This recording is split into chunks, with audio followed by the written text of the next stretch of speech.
एकाग्रता वो कला है जिसके आते ही सफलता निश्चित हो जाती है। दोस्तों, किसी गांव में एक धनी व्यक्ति के पास बहुत कीमती घड़ी थी। ये घड़ी उसके पिता ने उसे दी थी।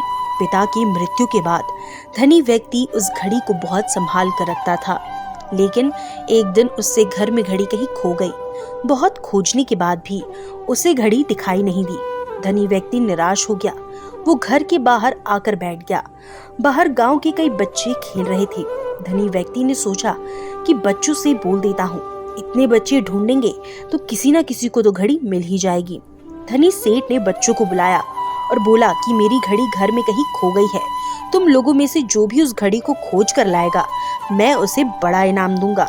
इनाम की बात सुनकर सभी बच्चे घर में घड़ी खोजने लगे। बच्चों ने बहुत मेहनत की, लेकिन उन्हें घड़ी नहीं मिली। सभी निराश होकर सेठ के पास पहुंचे और बोले कि हमें तो घड़ी नहीं मिली। ये सुनकर सेठ और दुखी हो गया। बच्चे फिर से खेलने लगे। तभी वहां एक बच्चा लौट कर आया और बोला कि मुझे एक बार फिर घड़ी ढूंढने के लिए घर के अंदर जाने दीजिए। इस बार मैं घड़ी जरूर ढूंढूंगा। सेठ ने उस बच्चे की बात मान ली। बच्चा घर में गया और कुछ देर में वो घड़ी लेकर बाहर आ गया। सेठ घड़ी देखकर हैरान था। उसने बच्चे से कहा कि मैंने पूरे घर में इसे खोजा था। फिर सभी बच्चों ने भी इसे ढूंढने की कोशिश की, लेकिन किसी को घड़ी दिखाई नहीं दी। तुमने इसे कैसे ढूंढ लिया?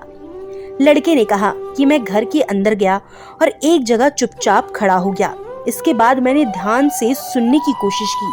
तभी मुझे घड़ी की टिक टिक की आवाज सुनाई दी। मैं इस आवाज की दिशा में घड़ी को खोजने लगा और तुरंत ही घड़ी मुझे मिल गई। दोस्तों, जब हमारा मन शांत होता है तो एकाग्रता बढ़ती है। एकाग्र मन से किए गए काम में बहुत जल्दी सफलता भी मिल जाती है। इसीलिए कोई भी काम करने के समय में मन को शांत रखना चाहिए। मन को मानसिक तनाव से बचाने के लिए रोज ध्यान भी करना चाहिए। ध्यान से नकारात्मक विचार दूर होते हैं और शांति भी मिलती है।